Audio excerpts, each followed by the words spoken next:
The way I feel about it is that those last couple of seasons, particularly the ones without Larry, the show, when I was there and when Larry was first really starting the show and launching the show, it was like as strange and as weird and as surreal as it was an internally driven show.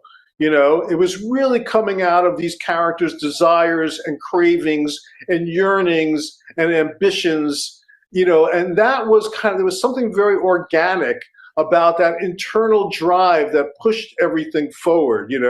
At a certain point in those last couple of years, I felt like it got mathematical, like it got external, like they were building the stories from the outside, like creating plots and being able to plug the characters into it instead of the characters driving or creating those plot stories. And I think that is what the difference is. There's a kind of there's a mathematical equation to a lot of those last episodes because things kind of fit together nicely, but they don't have that same inspiration, that same anarchic quality that those original shows had. And I think that was the difference. On the surface, for a lot of people, you guys are, experts at this, but for a lot of people, it didn't really make a difference. They wanted to see those characters every week, and they were happy to see them in any form it took.